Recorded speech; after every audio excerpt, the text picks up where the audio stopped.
Good afternoon. I'm Ric Blackwell. President Obama admits that Iran has hidden its nuclear programs in the past, but says this time it'll be different. And now the State Department explains why. The IAEA will also be permitted to use technology such as cameras in all three declared facilities to accomplish their traditional safeguards mission, as well as to monitor compliance. So even if there's not an inspector there will be a camera there.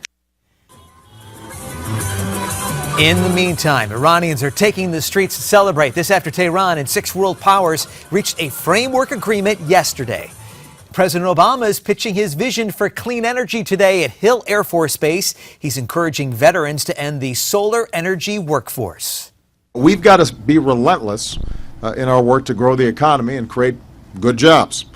President Obama says the Department of Energy wants to create 75,000 new jobs by 2020.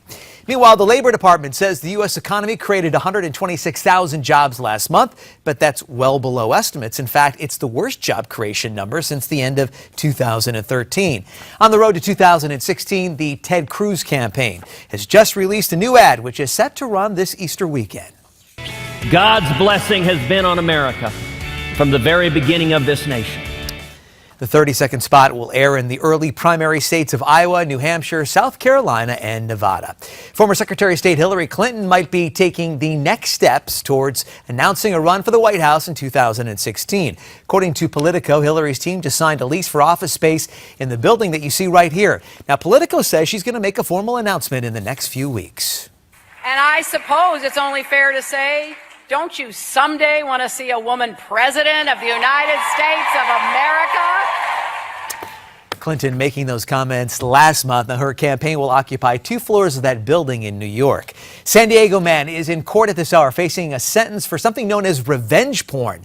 28-year-old Kevin Bolart broke down into tears in the courtroom. He was convicted of posting thousands of explicit photos of women on his website. Bolart would then offer to take the pictures down for hundreds of dollars from another website he ran, ChangeMyReputation.com. He faces up to 20 years in prison.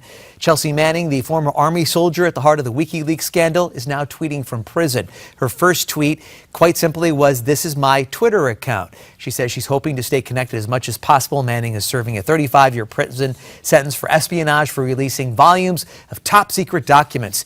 And have you ever wondered who your long-lost relatives, where they are? Ancestry.com wants you to spit in a tube and give them $99. It's true. Take a look. The website launched a new feature today. Ancestry says it can match you up with potential relatives via your DNA. How about that? That's your latest Newsmax Now update. More news coming your way in 30 minutes.